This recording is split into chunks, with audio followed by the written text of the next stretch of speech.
Good morning. Is this on? Hey, what?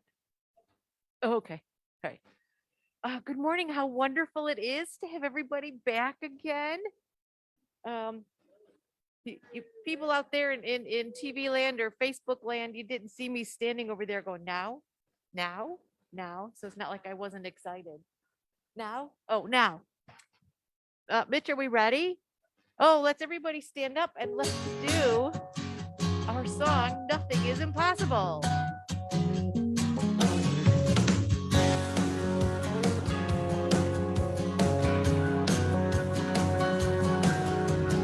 Wilbur and Orville had a dream. Nothing is impossible. Imagine if a man took wing. Nothing is impossible. People laugh, it can't be done. Man's not meant to fly.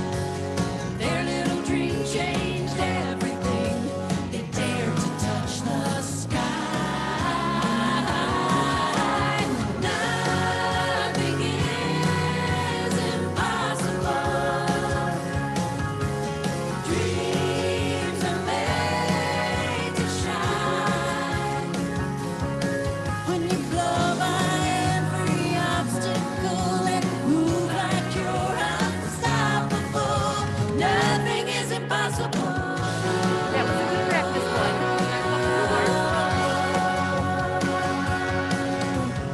There's a place inside of you where nothing is impossible. Oh, the great things you will do, 'cause nothing is impossible. You were born into this world with everything you need.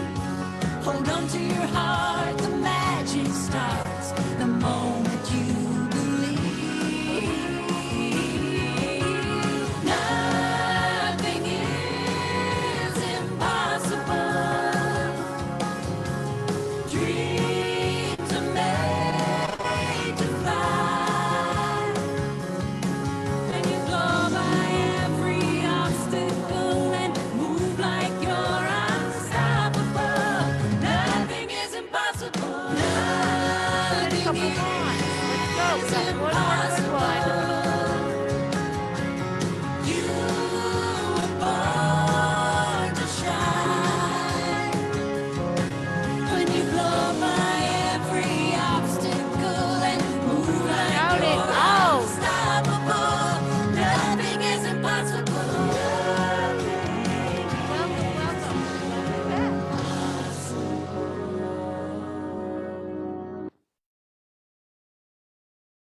Oh my gosh, it's so good to have people in the benches and to have Kathy leading our song. That was great. Katie Gorton is our musician this morning, and she's going to give us a special song to start things out or continue things on.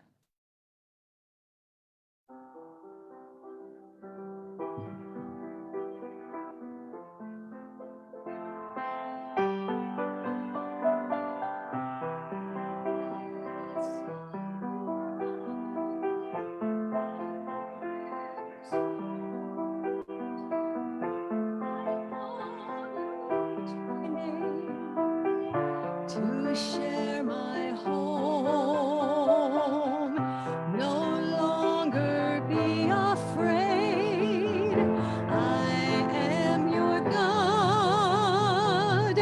My love will never end. Alleluia.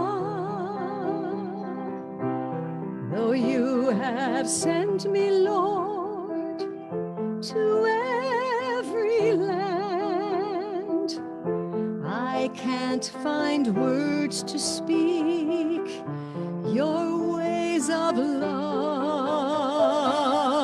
Before the sun burned bright and rivers flowed, I called you each by name to share my home. No longer be afraid. I am your God. My love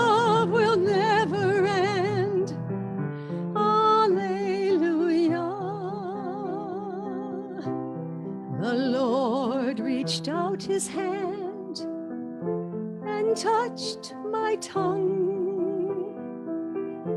I sing my songs for you to speak my love before the sun burned bright and rivers flowed.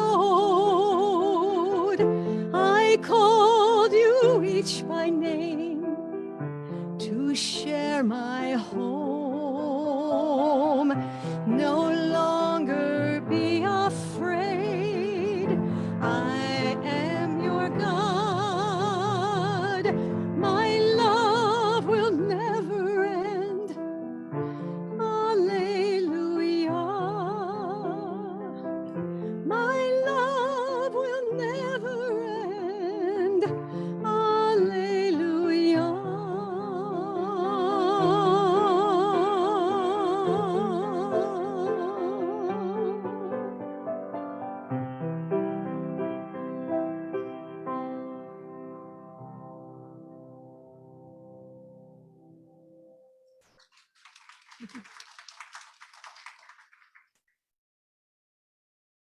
That was lovely, Katie. Thank you. And what a perfect song to lead us into our service today, which is about love. Our speaker, Eva, will be talking about love. Our daily word is a phenomenal reading, I think, about love as well. So let us begin with our statement of faith.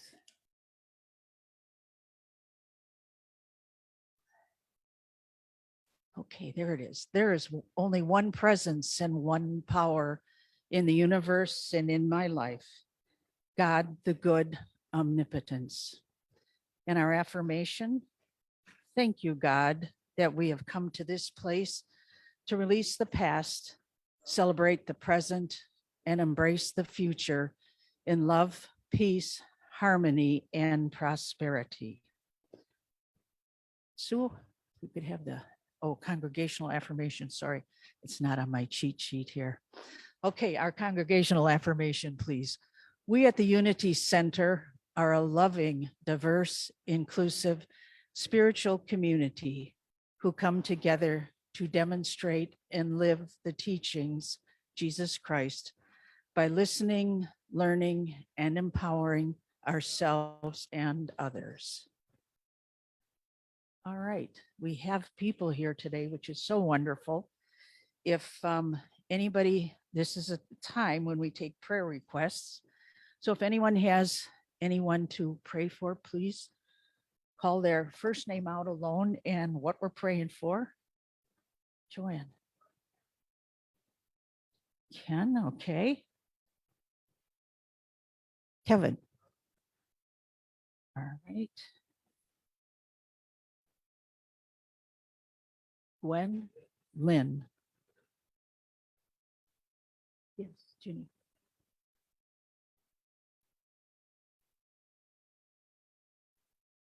Any other prayers? Yes, Sandy. Sandy. Kevin.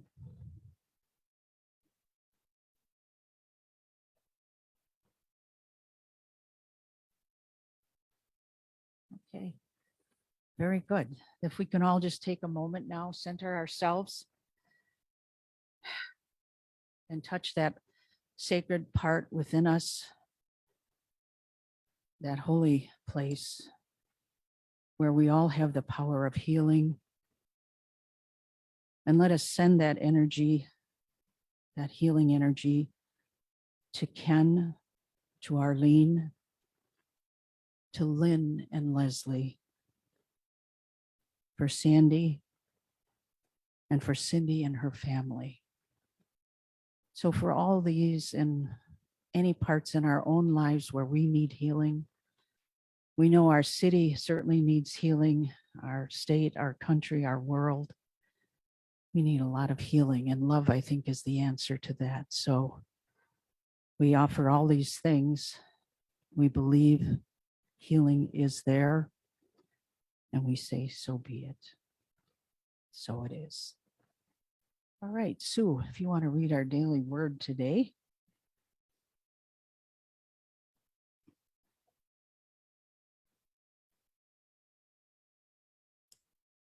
Good morning. Today's word is compassionate. I am a compassionate presence. In periods of peaceful contemplation, I immerse myself in the unconditional love that joins the human family together in God. As the awareness of divine love fills my mind and heart, it dissolves all memories of difficulties and feelings of discord. Centered in divine love, I deeply feel my oneness with God and with all people.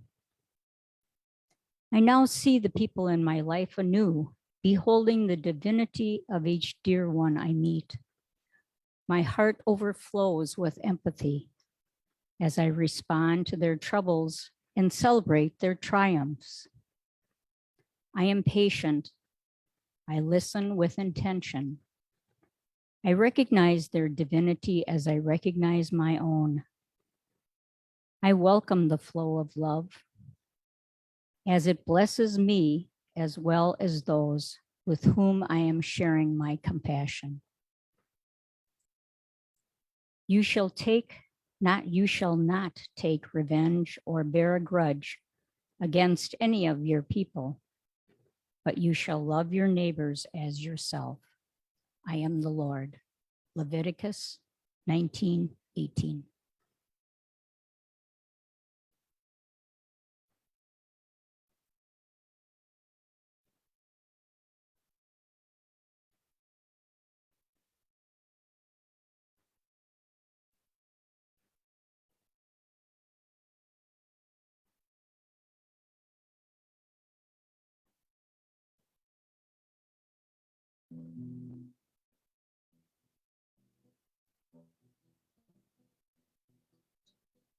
Love one another, love one another as I have loved you, and care for each other, care for each other as I have cared for you. And bear one another's burdens and share each other's joys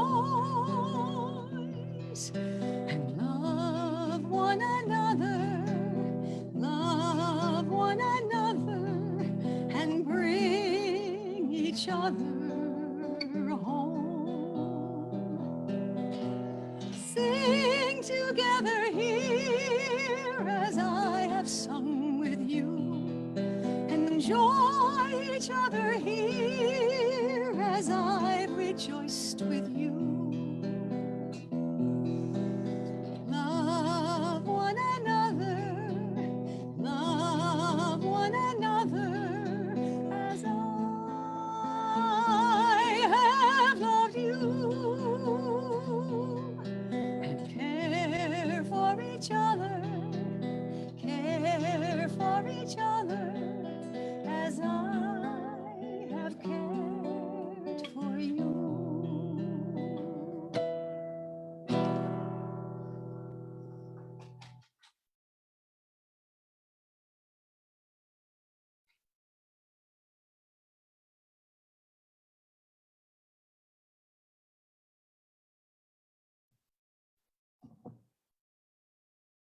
Good morning.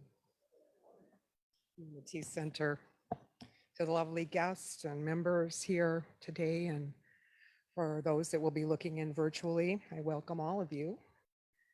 And much gratitude to all of the helpers that have and are actively contributing to the richness of this time of our gathering.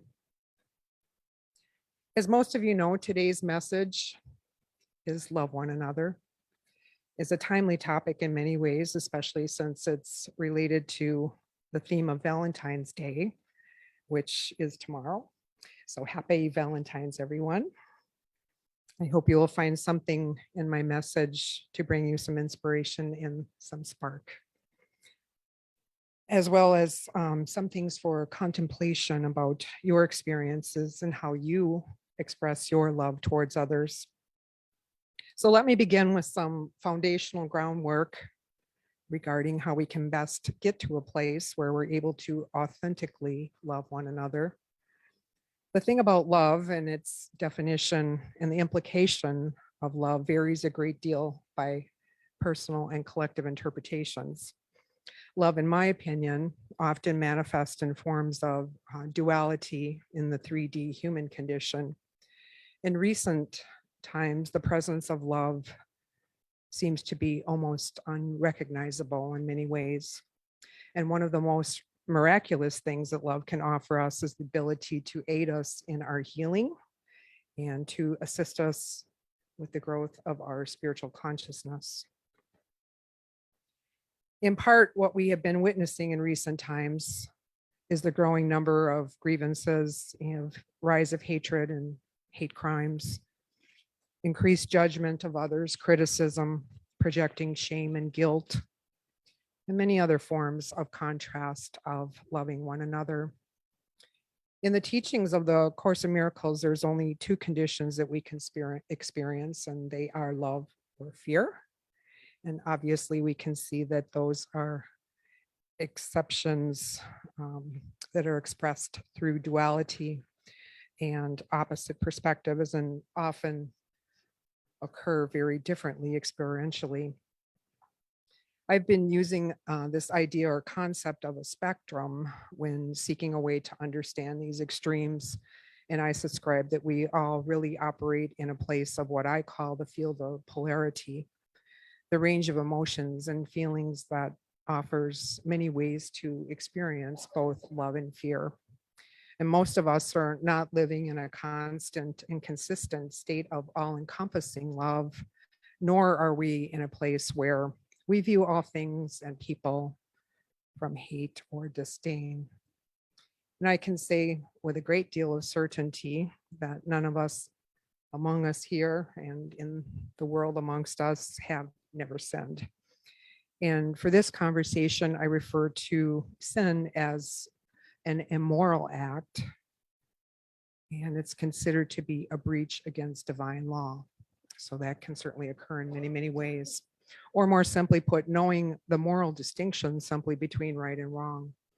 And most of us have come far enough along the path that we can have that inner awareness. And basing your actions according to that standard, or as the unity teachings would convey, sin is a separation from God by harboring thoughts of fear, anxiety, worry, or doubt. So who hasn't done that? It can be corrected by returning to thoughts of love, through harmony and joy and peace. Now add to the mix that society really for a millennium, and especially in recent times, is dealing with abundance of what is known in many spiritual circles as distortions. And it's in our thinking and our actions and ultimately how we treat our fellow human beings. From that perspective, our collective inspiration has significant setbacks when it comes to discerning right choices and right understanding that lead to the larger goal, which is right relationships. Those veils of confusion are aligned with the part of the love-fear spectrum that leans towards or resides in the fear, or said differently, dislikes or even ignites deep hatred towards one another, far from the alignment of loving one another. And in case you haven't noticed, that's an extremely trajectory for us to be taking as a collective. When we make choices of deliberate and intentional separation. For clarification, I use the word separation here as it relates to the idea of being separated from Christ consciousness, or from a place as it relates to the teachings of unity, away from our alignment of living our lives, modeling the behaviors that mirror the virtues that were taught to us by Master Jesus. Now, obviously, much goes into how that plays out in our own lives.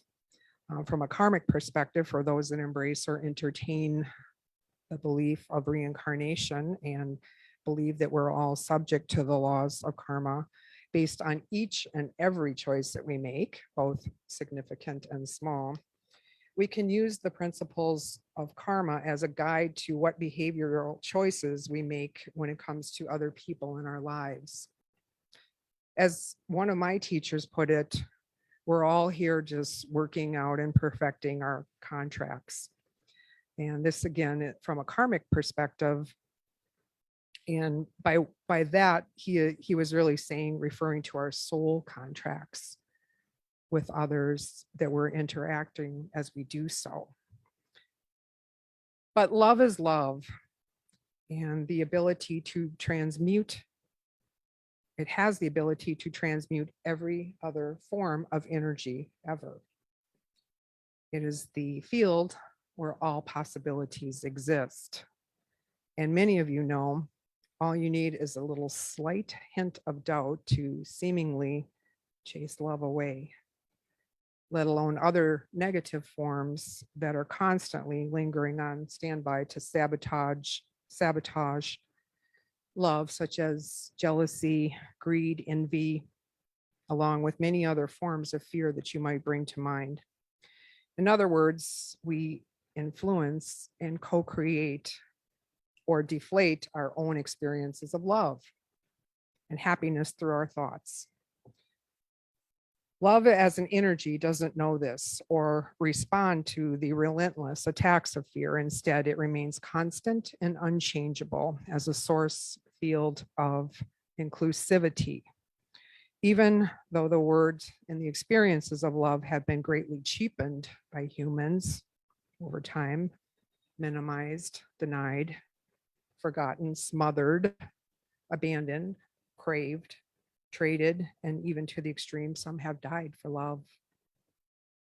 The energy of love remains constant and is resilient to the human forms of fear and manipulation. Love is omnipotent and is consistently available in unlimited quantities. We are the only ones that can deny love or receive or withhold love that we give. And as we read in the book of Corinthians in the popular scripture reading, can listen to these words of the popular scripture in that it gives a meaningful description of love, I think. And as you're listening to the words, perhaps apply it to your own experiencing and understandings of how love occurs for you. And we read, love is patient, and love is kind. It does not envy. It does not boast. It is not proud. It does not dishonor others. It is not self-seeking. It is not easily angered. And it keeps no record of wrongs. Love does not delight in evil, but it rejoices in truth. It always protects. It always trusts. It always hopes and always perseveres. If only we were to apply to our lives those few verses, one could profoundly bring richness to our earthly experiences and begin to view them very differently than how we have seen them to occur for most of us.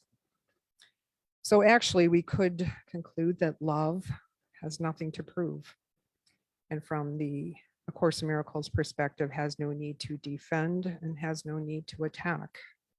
Love is open and love is available regardless of the situation or application, even when there seem to be barriers to overcome.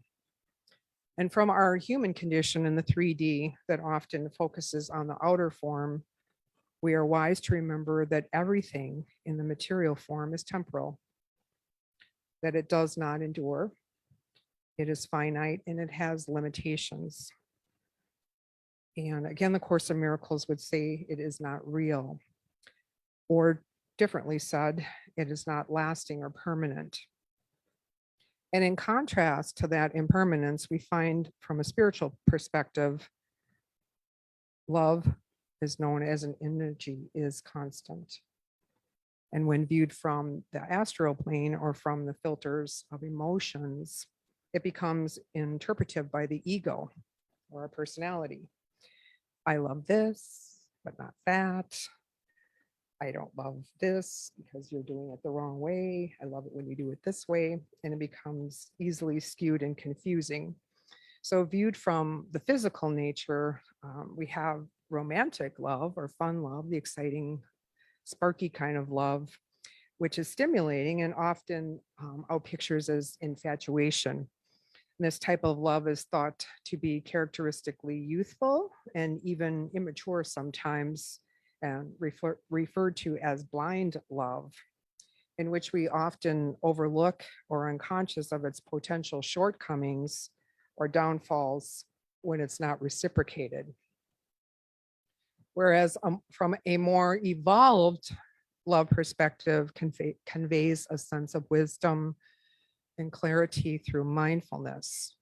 It allows for a deeper experience that moves beyond the physical attractions to connect to the connections that advance soul growth, spiritual purpose, and meaningful understanding of love as a power of energy and a healing agent, and especially a tool for resolve. And with that said, before most of us can get to that place of enlightenment, we experience and might even agree that with the notion that some people are more lovable than others. It just so happens to be the case. And although that may be true, when a person is not in touch or aware of their own love essence, the truth of who they are as an expression of love, it can be hidden or concealed, and that's due to their pain body. And it's often layers and layers and layers of experience. But we might also consider that we're here in relationship with others for individual and collective learning. If you can again consider playing out in a spectrum and mindfully view this from a personal query of where are you showing up at any given moment in your relationships? Do our life lessons occur in a place and space that are related to deep and evolved love quality, or from lower expressions of great fear and uncertainty? And who are our teachers? Our parents or not? Teachers here have a wide application, an understanding of who they are and who they have been in our life. Teachers can be people, and they can be circumstantial experiences, and they can be found in nature. It can be found at our jobs, mistakes that we have made through many of our conscious and unconscious choices. And ultimately, our teachers pertain to the alignment or disconnection to our God source at any given season or life cycle. Other teachers can be caretakers, relatives, friends, lovers, and show up in many other forms. So based upon the influence of all these, we act out our life matters, coming from a place of a mixed understanding of who and what love is in our life. Therefore, we all come from a diverse mix of love, loss, rejections, abandonment, imprinting. We all have loved, given love. Many of us have been wounded by love or a lover and carry unresolved wounds around those experiences, which can impair or diminish our trust in others. Lack of trust with love can also appear as restless or unpredictable, and often be based in fear due to the unresolved past wounds and traumas that we have had. From there is a place that many of us have formed our love language, which in partnerships and marriages and other intimate environments may be difficult for others to understand or relate to us. The flow of love in cycles and giving and receiving can also be hampered by your choice to keep your heart or your love expressions guarded or under lockdown. This shows up as a reluctance to give, to receive love, or as a blind spot of withholding love from others. With that in mind, you might begin to see that before we can fully love one another, we must first authentically access love of ourself, capital S self. And by this, I mean claim the divine truth of self-love. This quality of expression is not boastful, as the scriptures say. It is not arrogant, but rather comes from a healthy and well-adjusted, honest and authentic place of commitment to self-love, which automatically conveys a sense of trust of others and love for others. And from this place, you will be positioned to truly begin to love one another. Love without limits, constraints, or that is in a conditional nature. Do this and I will love you. Do that and I won't. And when viewed in that way, step over any and all things to see the light of Christ that radiates from all others. This can be a really tall order, depending upon life circumstances, can be too daunting to even bring to your field of awareness for consideration, let alone take any kind of action. But I really encourage you to do so as often as possible. It's not without risk, but the rewards to step into that posture is beyond measure of adequate words. Simply put, love of self with understanding, willingness to truly see and learn who you know yourself to be, and when possible, be the best version of yourself that you can be at any given time. To really find yourself and level up periodically by your own standards and standards of others. And when that's actualized, the love of others is naturally a part of your character. Then you'll find that you're in union with the source of love itself, and it will be recognized in all things and how they may appear to others from a less enlightened perspective. And once you arrive and thrive from that place of awareness, and then apply that to the evolved principles in all of your relationships, both intimate and casual, and once you've begun to master this as a practice and a place to attract relationships from, the elemental quality of unconditional love becomes clear. Just shows up in the distinct quality that is inclusive in others, forgiving, accepting, allowing, and asking for nothing in return. It does not require reciprocation in actions. It has a level of wisdom that understands that each of us are in uniquely different places on our journey and place of our spiritual development. So eventually we come to a choice point, a point of conscious decision to bring to the ideal of love one another. It is not a given and it's not a requirement. And thanks to God, given right of free will, it truly does occur as a choice. Do we consciously choose to love beyond our small-minded egocentric self? Or do we stay entrenched in separation, judgment, and from a false sense of superiority? Consider parents' love for a child. Traditionally, this would have been featured as a maternal expression of love through nurturing, protecting, guardianship, setting healthy boundaries and such.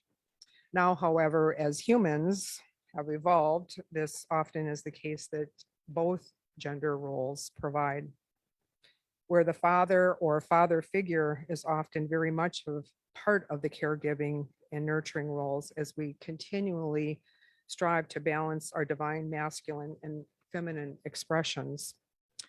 And many of us have acted in those roles and consciously adapted and evolved from our own less than favorable experiences to excel in our ability to expand and extend love. But this advancement is not given. There are unfortunately exceptions to that for a variety of reasons. Mental health issues, childhood traumas, abusive relationships, substance abuse, unresolved grief, and detachment disorders, just to name a few. However, in the case of the child's surrogate parent or parents, a positive role model figure can often provide love for a child in ways that compensate or replicate any biological deficiencies. This can be done as a solo journey or through group work participation when we, excuse me, do our inner child work. The greater point being is that as we heal ourselves, we also are contributing to the healing of the whole of humanity. I think it bears repeating that as we heal ourselves, we are also contributing to the healing of the whole of humanity. Let that one sink in. And as we become healthier from the realms of physical, emotional, and mental health perspectives, we are better positioned to deepen our spiritual connections and expand our consciousness to include those that are struggling in these areas. It helps to consider that for many possible reasons, often people act in ways through their behaviors, their actions, and words that repel love and can even create barriers to love's radiance. And sadly, it's often because they feel unlovable or undeserving of love. From a cause and effect standpoint, this again often stems from past experiences of rejection or some type of personal trauma. Some spiritual teachers reject the idea of love one another, claiming that it's not accurate concept from a perspective of the other. And from this interpretation, which has value, I think, for consideration, when you realize that the condition of oneness, the idea of the other is no longer relevant. There is no other with the notion of oneness. You eliminate the element of separation that speaks to or points to the other. Your beliefs are instead based upon the higher value of we are all created and originate from one source. That source of all that exist. Therefore, with the recognition of being at one with all, love for all then flows without restrictions. The man-made restrictions I had mentioned, such as judgment and exclusions, are based upon differences rather than the undeniable condition of oneness. And for the student on the path of enlightenment, this realization of evolutionary, individual, and collective is one of evolutionary, individual, and collective consciousness. For now, most of us are still dealing with our various life lessons and toiling through our life experiences, often with teachers that we feel are unlovable or too harsh on us. Of course, a more advanced student or perspective realizes that they are actually our mirrors to reflect our need for continued healing and a personal accountability, both individual and as a participant of the greater human condition. We strive for our evolved and perfected spiritual natures. So simply put, the more that you give, the more you receive. This is not a directive to become a doormat or to act selflessly to the point of detriment, but rather, how do we find a stride with balance and humility? Many enlightened teachers will suggest the way to access this loving quality is through the practice of extending divine virtues. These include many kinds of loving gestures and are innate in the energy of love. A few to consider using and practicing with are generosity, acceptance, forgiveness, mercy, compassion, understanding, and empathy. I always suggest that you start where you feel some level of comfort and progress to increasingly difficult applications as you begin to witness success, positive shifts, and miracles in many forms. All the while, keep in mind that there will be failures, setbacks, rejections, challenges that are beyond our immediate ability to change. And there will always be those amongst us that are resistant to change, even if it is directed towards positive outcomes. This will appear in many forms that impede or impair our spiritual progress and can be masked as better alternatives. But there is no substitute for doing the work and making the changes necessary to embrace the idea of loving one another is an inside job. And it's an extension and a necessary component of self-love, and ultimately the supreme expression of love that is our divine nature, which is inclusive and ultimately guides us to a greater call where we are unconditionally in a place where we love one another. Amen.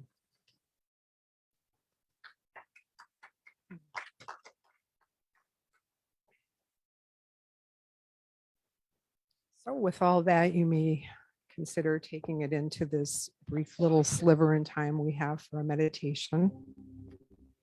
And I invite you to deliberately adjust and situate yourself into a place of comfort to the full extent that you can, as we collectively welcome this brief opportunity to relax and be present to the flow and movement of the auspicious energy of love.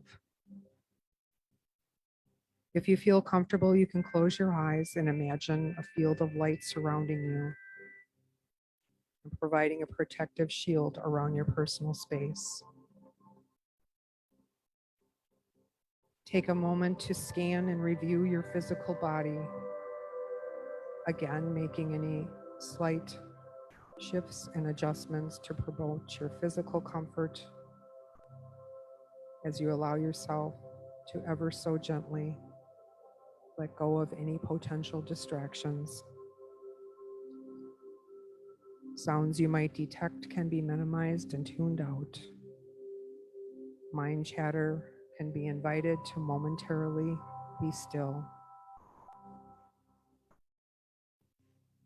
Now is an opportunity for you to deliberately participate in the sacred space of allowing higher self a moment of recognition and expression.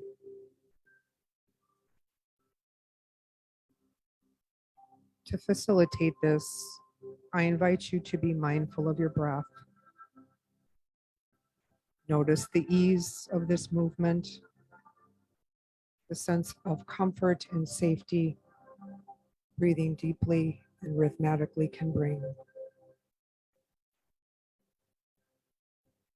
Just stay with this a few rounds as your body naturally softens within this opportunity to ease its functions of vigilant support.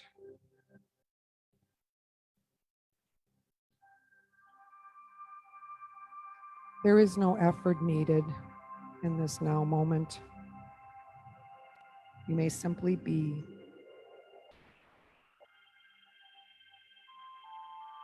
In the posture of being, you naturally align with your true nature, your higher self, and your understanding of your divine essence.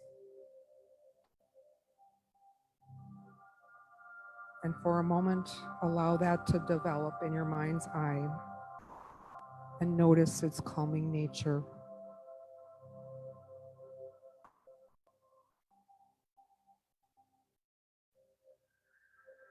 Still using your breath to anchor and to maintain a peaceful ease, physical relaxation and comfort. At this time, I invite you to allow your divine nature to come forth, to fully express itself, and remind you of the truth of who you are as a spiritual being.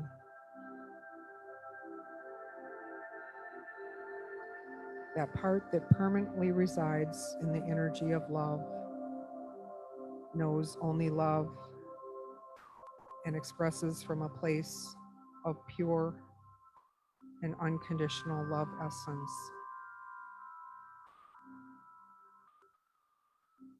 And when you feel you have a clarity about your true nature, I invite you to bring to mind the action of expressing the idea of loving one another.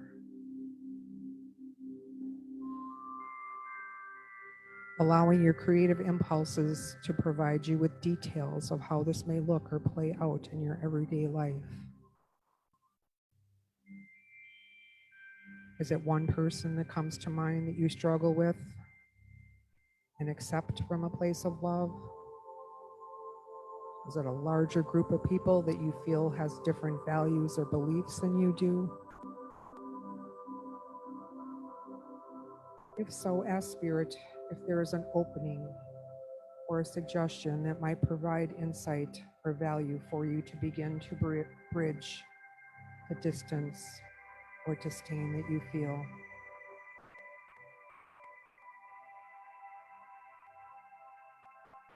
Take a moment to review your differences and notice if you have a part in perpetuating separation, or if you are an agent of mercy that can compromise and forgive the actions or mistakes of others, even if beginning by forgiving yourself for actions or mistakes that you may have made.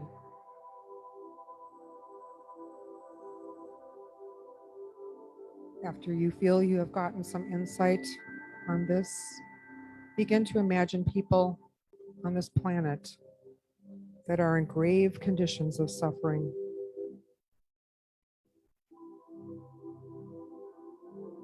Perhaps physically in harm's way, or in conditions of poverty and chronic deprivation, hunger, human trafficking, domestic violence, addictions, and many other forms of suffering. Now imagine similarities that you or someone you love is experiencing or has in the past with regards to your personal sufferings, and perhaps how you have overcome or contributed to the healing of these matters, or in what ways that you have supported others in doing so, favorable shifts that you have witnessed in yourself and in others. Ask Spirit to elevate your awareness in these areas, to bring your consciousness to a place of greater understanding that as humans, we are all susceptible to mistakes, misjudgments, and gross violations to other humans in their life journeys. Allow yourself to consider a softer approach or view regarding the ability to love one another as you allow yourself to be gentle with yourself and find your own unique access to support through your higher self. Contemplate for a moment the gifts of your divine nature and how you have been loved and cared for during times of suffering or darkness. And now, with an awareness on the potential and powerful abilities you possess through your divine gifts, Bring to your awareness back to the room and allow your consciousness to carry the gifts of your love essence forward to visible expressions to use as a healing balm in service towards all humanity as you shine forth your radiance and love essence towards others.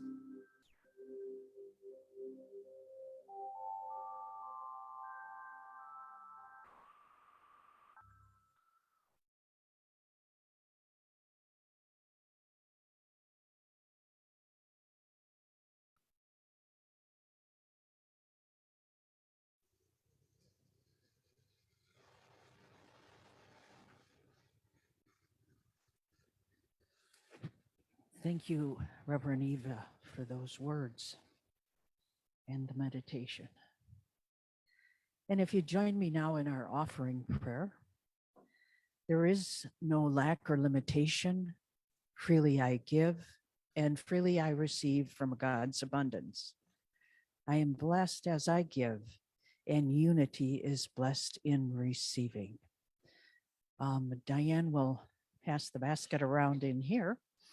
And for you at home, remember that you're able to donate as well. That will be put up later in the service, the address or how to send money in. We do appreciate any contributions any of you can make. We now have Katie again.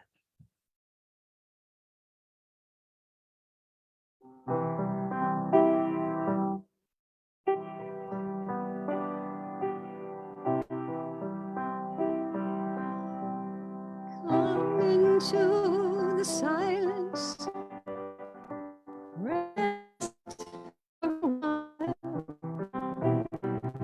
release all the cares of your day.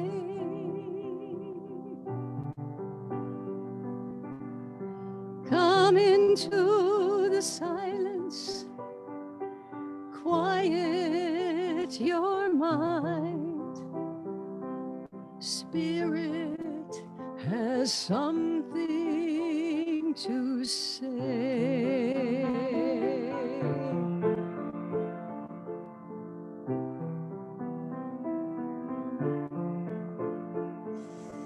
Sometimes, not often enough, we reflect upon the good things, and those thoughts always center around those we love. And I think of all those people who mean so much to me, and for so many years have made me so very happy. And I count the times I have forgotten to say thank you, and just how much I love them. You know I love them. Yes, I love you. I love you.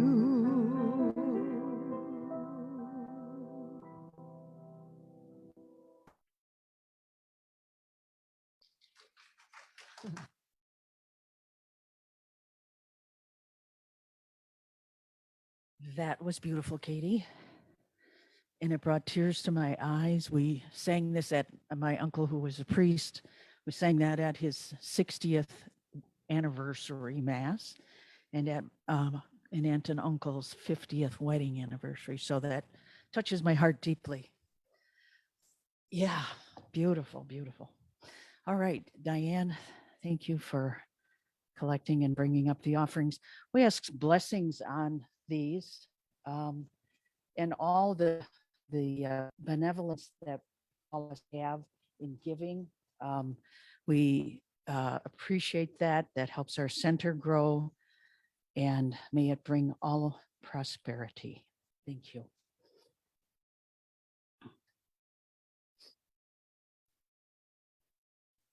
All right, today's announcements. First off, I do want to say, as all of you are aware, we're open again for business. So please come on back. It is wonderful to see people here. It's just great to have Kathy back leading us a song at the beginning. Oh my goodness, did my heart well. Okay, Minister's Book Study. We're continuing that with the Inner Work of Age. I understand it's very good. It continues on Thursday mornings, virtual or in person. So please join. Silent Unity Prayer Service, where we pray with all of unity around the world. It's every Thursday morning here at the center, 11 o'clock. It can also be done virtually. If you're interested in virtual, please let someone at the center know and give us your email and we'll send you a link for that. We have a new UCIM virtual bulletin board for services and advertisements. Unity members can post things. Everything will be reviewed, has some guidelines on our Unity website. So it's something new we're trying. You know, if you have a room to rent, if you have a chair to sell or something, I don't know, if you have a class to offer, you can use the Unity virtual bulletin board. Midweek meditation continues. Invest a little time in your own spiritual journey. It's on our Facebook page and also on our website. You can tap into it on Wednesdays when it's done, or you can look at it any time you want to connect with Facebook. By a variety of people. We have a Course of Miracles every Sunday after service, 11:45, give or take a little. Course in Miracles, Joanne is leading that. I understand it's very good.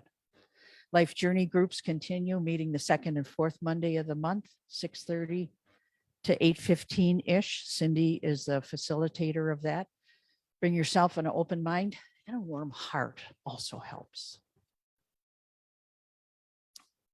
We're always looking for volunteers, and especially now that we're getting excited about opening again, we need people to continue to be guest speakers until we have that minister who is coming. We just aren't sure when, but we're sure it's he or she is coming soon.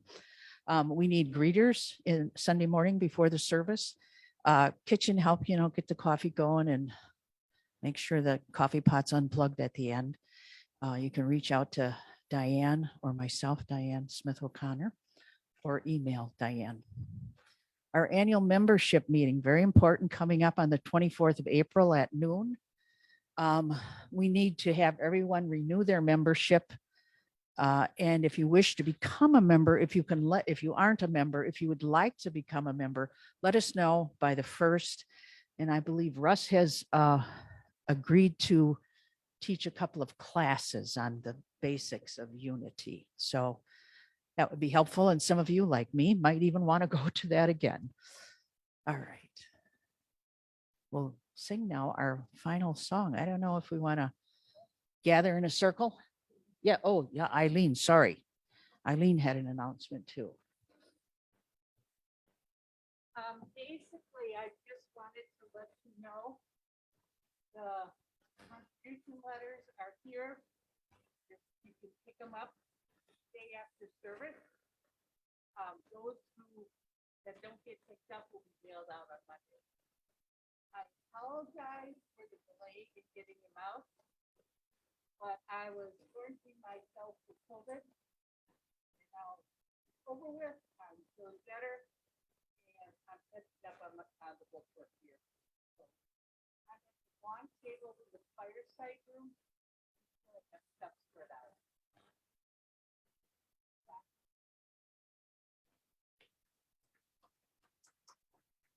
Thanks, Eileen, and glad you're feeling better. So if we could all stand, I don't know if do we want to gather in a circle to sing Let There Be Peace on Earth?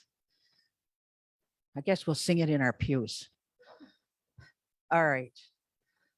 Oh, I'm not going to sing it here though.